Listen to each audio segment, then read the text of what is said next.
Hello guys, John Talley here with Partzilla.com, and as you can see, I don't have Garrett here, I don't have Evan here. They're at home sick, so it is just me. So my question is to Chelsea, do I get their paychecks as well since I'm doing their job? Well, probably not, but I'm going to try to pull this off by myself. So if it's a little bumpy as we go along, I'm just going to go ahead and apologize in advance. But I'm here to answer your questions, so if you would start shipping them to me, and I'll wade my way through them and see if I can get you some good answers. And looks like we've already got one coming in from Repair Vehicle, and he's asking me, where can I find the repair manual for a Suzuki ATV 90cc? All right, I assume you mean where can you find it on the website, and that may be a little bit tricky because the parts diagrams are not going to have the service manuals in there, although we can get them to you. So to get one for that particular make and model, which we will need to know the year of it as well and the exact model number, give us a call. That way we can go through, find the correct manual for you, and then get it to you. Other than that, yeah, it's going to be a little tough to try to find them on the website, because I don't think they're on there, but we can get them to you. Next, we've got my F45, the best chain for a YFZ 450 in 07. Well, that's a little bit of a decision you have to make. I mean, my favorite is an O-ring linkable chain. That way it's easier to actually get it on there. I mean, I have gone through the process of putting a linkless O-ring chain on an 09 YFC 450, and it's a little bit more complicated because you actually have to disconnect the swing arm from the pivot point to get the chain up and around that front sprocket. But my favorite manufacturer is going to be DID, of course. I mean, there's other ones out there, and don't need to get into an online battle with who thinks what is best. You asked me what my opinion was, and I gave it to you. I believe DID makes one called an X-ring chain, and that one's worked out really well for me in the past. So that's what I would recommend. And Troy is asking me, can you still get Honda watercraft parts? Tell you what, Troy, I've never been asked that, and I haven't thought about it. And out of all the machines that I've worked on, I have to tell you, I've never actually worked on a Honda watercraft. So what we're going to have to do is do a little bit of research and see if we can get those. And one of the guys on the multimedia team, they'll respond back as to whether or not we can get those. My initial thought would be we should be able to. You know, Honda's not really territorial as far as their different divisions as far as parts, and believe it or not, a lot of the parts, especially the smaller stuff, it overlaps. An O-ring you can find over in the the watercraft division, that's probably used on 10 different machines and a couple of cars as well. So chances are, well, we can get those parts to you. All right, Gio is asking me, I have a starting problem on my GSXR 1000. Man, we get a lot of questions on that bike. Everything lights up, starter is cranking, but the engine won't start. When turning the kill switch on, I can hear the pump working, okay? Just turning the kill switch on and nothing happens. Okay, you lost me there a little bit. Like I had the side stand open, but the problem is the side stand is closed and the side stand switch is working properly. And this check code on my display, and there is a check code on your display, I would need to know that. Not the FI code, just the check. It might be a relay problem, but I don't know how, I haven't checked that yet.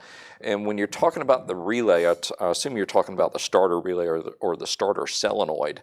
And I'm pretty sure that we did a how-to as far as the diagnostic on that particular bike, because ours, we have an 07 still here, so that should translate over to what you're working on your year.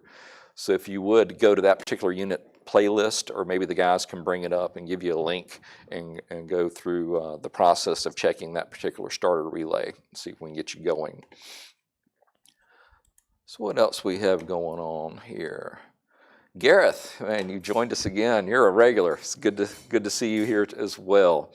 And I am doing well. I'm in a good mood today. Gonna head out of town here in about 26 minutes and go play on the water myself with some old friends. Looking forward to that. Chris has a 2000 Yamaha Big Bear 400 4x4, and it won't turn over. I've changed the spark plug and wire and replaced the neutral safety switch, CDI box, voltage regulator, and starter relay. What else could be the problem? Good grief. Yeah, you've been through all of it. Well, let's get back to basics, because you just replaced the spark plug and the neutral switch and the CDI box, and you said it wouldn't turn over. So that tells me this is going to be on the starter side, not so much on the ignition side. So what I would ask that you go back and do is, well, one, check your battery voltage first and foremost, and then go to your starter relay and just hit the start button and see if you can hear it click. And if you hear it, go ahead and get a voltmeter and or a test light to see if it's actually transmitting the battery voltage from one pole to the other pole, which is actually going to send it down to the starter. Now, if that's happening, then you're going to need to check out your starter and potentially do a jump and then see if the starter is actually flipping over or not. So, because it really sounds to me like it's either going to A, be your starter relay or solenoid, or it's going to be your starter, one of the two. So look into that a little bit further, then get back with us and let us know what you find. All right, looks like they being the Partzilla team have responded back with a couple of different videos for y'all to look at. Mr. Zaytev, you're very welcome. Enjoy doing it. I actually do enjoy my job.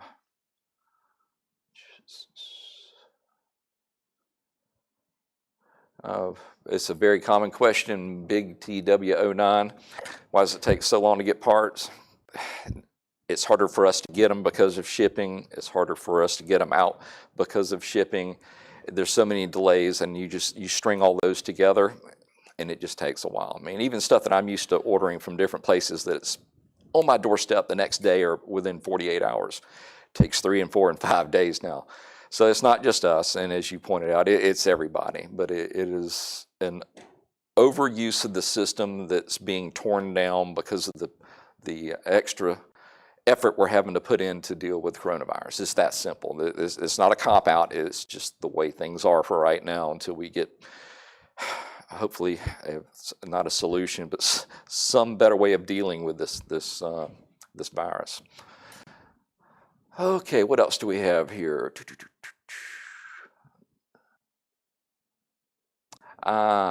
Troy, we got the answer since we can't get the PWC part, so sorry about that.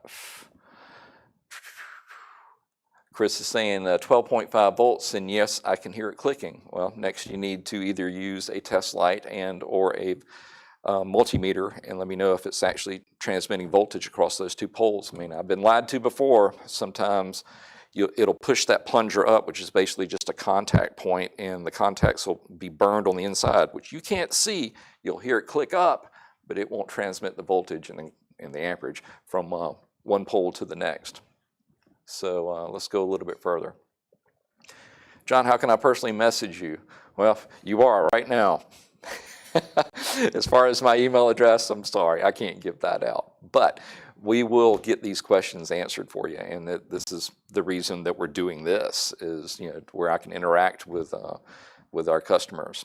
So keep sending me stuff, and I'll keep answering, and we will get this figured out. All right, what is a good way to remove a seized swing arm bolt on a 1999 400EX? All right, when you're talking about a swing arm bolt, are you talking about the 6mm Allen bolts that are all the way in the back, where you can adjust the actual that concentric hub for adjustment of the chain, and one of those are seized up? If it's completely seized up and it's going to just shear it off, well, do yourself a favor. Don't go ahead and shear it. I mean, if you can feel it starting to go, stop. At that point, cut it off even. That way you've got an even surface to drill down into. You're probably going to end up having to drill it out and then either time cert it or what is those other ones that I use? Yeah, it's the time certs. They usually are. They're my favorite when it comes to repairing threads. drill it out, time cert it, and then go on with it. What else do we have going on today? All right, BE696 is asking me, great video. In general, how often should the drive belt be replaced on my Yamaha Grizzly 700? Well, that's kind of a loaded question. They don't have a real guideline for that because it's so dependent on how you use the machine. If you're just using it for light trail riding and you're not overly taxing it as far as the weight, I mean, some of these belts, they can actually go the entire length of the life of the machine just about. I mean, the only thing that'll get them is actually the rubber breaking down because it's dry rotted. And on the other hand, if you're really working the machine or using it in a really hilly environment or a muddy environment where it's really putting a strain on it, well, of course, then it's going to wear quicker. But a couple of the telltale signs are your engagement when it's sitting at idle and you go to hit the throttle and it kind of jerks into position. And that's telling me that the belt's starting to get some wear on it. And if not only the belt, but it's probably also wearing your sheaves, and it's causing it to kind of jump when it actually engages and it goes through the stroke as far as the sheaves opening and closing. So that's a long way of saying, well, there isn't really a scheduled time you need to replace it. It's just when it starts to feel funny, you may need to pull off that outer cover and inspect it. And I'm pretty sure we have a video that walks you through that. It'll tell you how to look at the belt, show you how to measure it, and then to look at the sheave surface to make sure that they're in good shape and they haven't been too much of a groove cut in them, because that'll usually cause the engagement not to be very linear. It'll be real jagged, so to speak. So if the guys can find that video on that one we did on our 700, I think I walked through that. Matter of fact, I went through the belt and then also on the centrifugal clutch, which is actually on the inside, because that particular unit has 2 levels of engagement, if you want to call that. It's a pretty interesting setup that Yamaha engineered. Very, very fluid.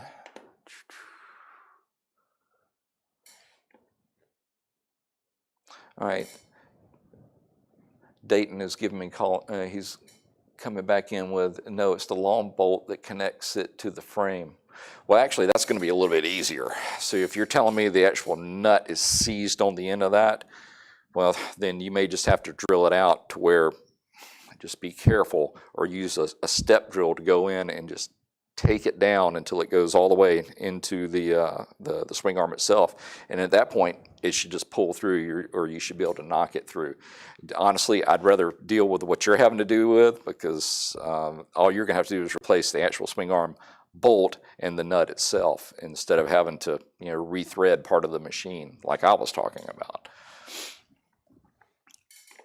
Yep, it looks like they sent you the video on the Grizzly 700. All right, you're really going to stretch my memory here. I have a 2014 Honda Valkyrie. How do you get the radiator side cover off? Looks like it might pop off, but not sure. To tell you the truth, I've never actually had to pull the radiator side cover off, but I can give you this bit of advice. Go to our website, bring up that particular make, model, and year, and look at the exploded diagrams. Guess what? It's going to show you that side cover and whether or not it's just got a pop holding it on, or a rivet or a bolt. That would be what I would do instead of just prying against it. And it's either going to give that nice pop sound of it being released from a grommet, or that pop sound of you breaking it. I think I would rather have the first. So go to our exploded parts diagrams, take a peek, see how it was assembled, and then make your choice accordingly. All right.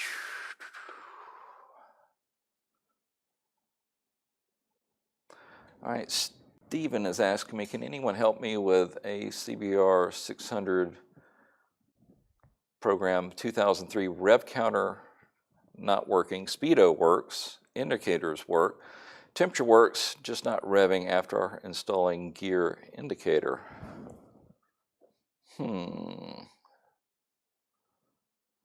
Seems like we ran up on that one as well on ours when it would not show the rev counter. Dadgummit, I can't remember it.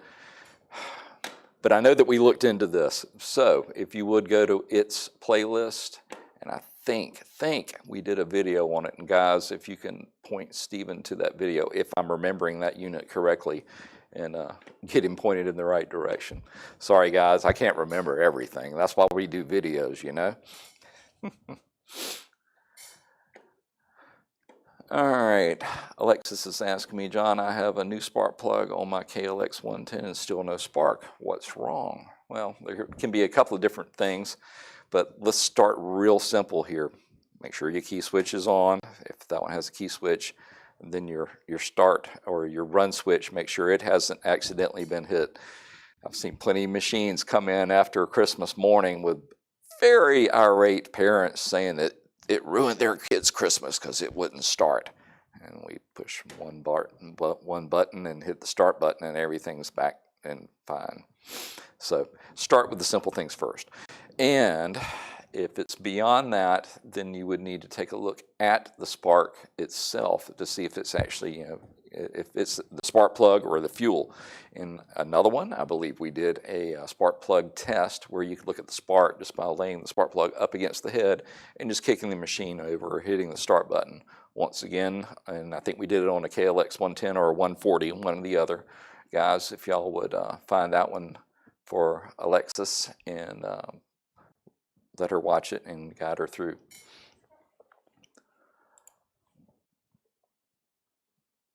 Huh. All right. They got you for the 14. Craig West, 2011 GSXR 1000. I'm looking for the 4 fairing screws that aren't on the parts diagram. Which ones are you talking about? I mean, if you're looking at the fairing, it should have these screws there with it. Give us a little bit more information of which fairing or which section you're talking about. If it's the upper or the lower or that underbelly, because I consider all of those the fairings. So if you would give us a little bit more information, guys, if y'all would run over to the site and see if you can figure out what he's talking about and message me over on our Skype board. See if we can figure that out for him.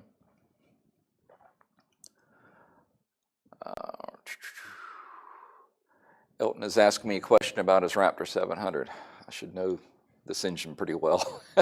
It won't move. You changed the clutch disc, but won't get in gear, only reverse. All right, let's think about this for a minute. He said it won't move the clutch disc, but it'll only go in gear in reverse. This doesn't sound like a clutch problem to me. This sounds like it's further in on the system, into the internals. Can you give me a little bit more information? I mean, was it running when it happened? Were you moving along and all of a sudden it just stopped? Give me some more information on that, Elton, and see if I can think it through. And if I can't come up with it right now, believe me, I know that engine well enough. If you give me enough information, I can figure it out. Brooks asked me, my Honda Warrior has a high idle. What can that be? Well, typically that's telling me that the throttle plate is being held open a little bit too far. So there should be either an idle adjustment screw that's screwed too far in, or it could be your throttle cable that may have a kink in it, and then it's causing it just to hold it out a little bit too far. So check both of those things. Make sure there's got just a little bit of slack in the throttle cable itself, and then take a peek at that throttle adjustment screw. Make sure it hadn't been turned in by accident.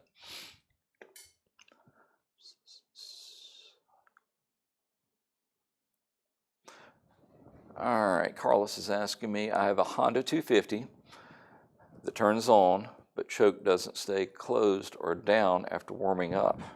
What do you think? All right, which 250? I don't know if we're talking about it shouldn't matter that much, but I would assume we're talking about a carbureted model because you mentioned a choke, but it doesn't stay closed or down after warming up. I think I've run into this before on a TRX, a Recon 250. You pull out the choke and get it started up, and then you push down the choke and it starts to wiggle its way back up. I think that's what's happening in your case. And what you're going to need to do is the choke cable comes down, then it screws into the side of it. And if you take that out, if you unscrew that and pull it out, you're going to find the plunger, and then it's going to have a cylinder and then an O-ring up there. More than likely what has happened is that O-ring is either A, worn out, or lost most of its lubrication. So just to get some, not oil, but silicone spray that cylinder that I'm talking about and that O-ring, and pop it back together and see if that straightens it out. If it still wants to wander up, it's probably time to go ahead and replace it. And that that choke cable is sold as an assembly, so it'll come, complete. So that may be the easier way to go, is just to replace it. But hey, give it a shot with the silicone spray, see if that takes care of it, and then adjust from there.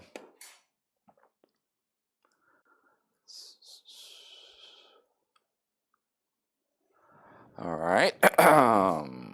Hey John, clutch cable broke on my 07 ZZR 600. Is there any way I can get the bike to run without a clutch just to get it to the shop?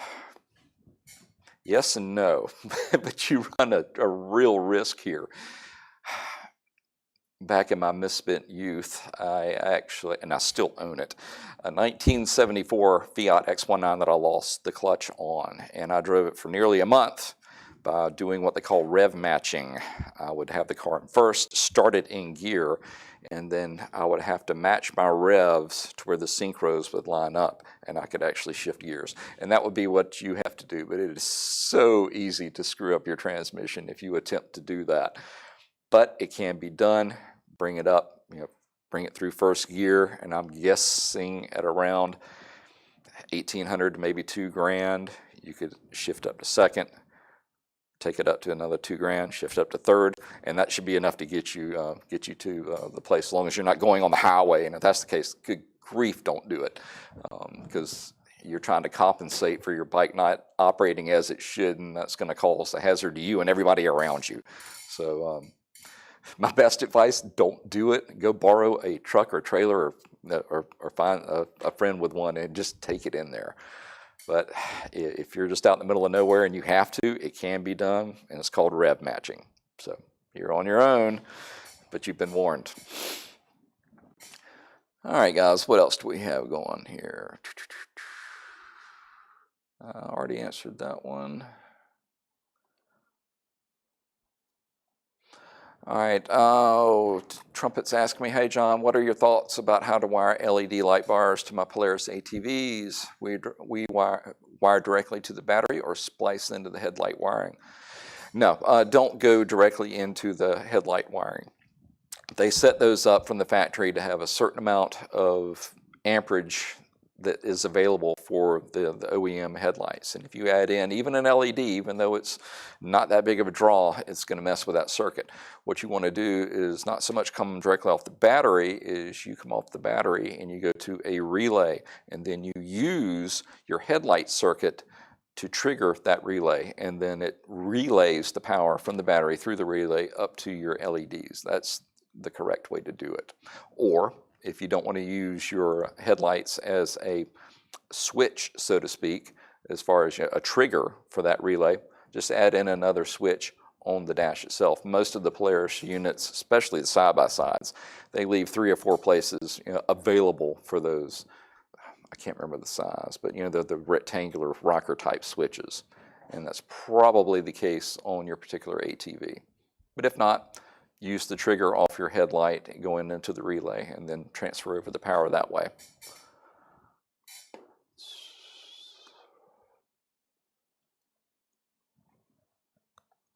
Did I miss somebody up here? Please answer that one, need help. Aiden, what did you ask me? Oh, there it is. Honda Rancher 350, it won't shift, is stuck in first gear and has a push clutch. Okay, you're talking about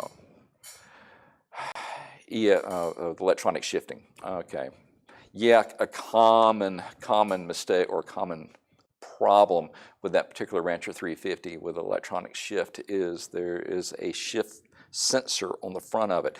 And when it doesn't work, it will just hold it in whatever gear it wants to. In your case, it happens to be first gear.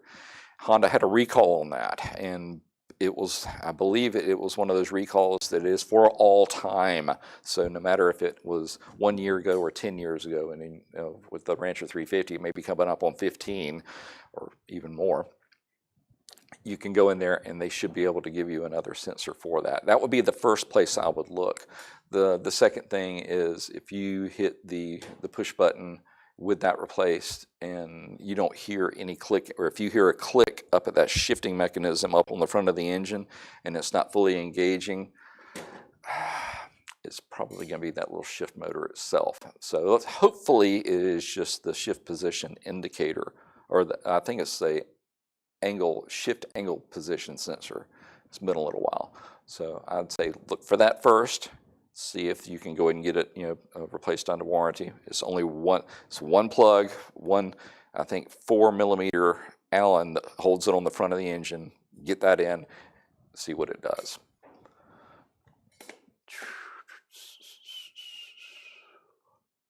All right. David's asking me, hey John, I have a 2020 Foreman, Rubicon. And it was in a rollover and it feels kind of slow. I'm used to a sports quads, so maybe that's why, but it came without a dash. So is there a limp mode? With something that new, I'm not going to know that much about it, David, but let me do a little bit of research. If you're telling me it just feels kind of slow, that's probably not a limp mode. Limp mode is usually it just barely moves around limping. Kind of slow, that's a different ball game. Maybe you're just used to something a lot faster. But at any rate, let me see if there is a limp mode for the 2020. I know on the older models there is not. They either run like they're supposed to or they don't. But let me look into that and then I will let you know.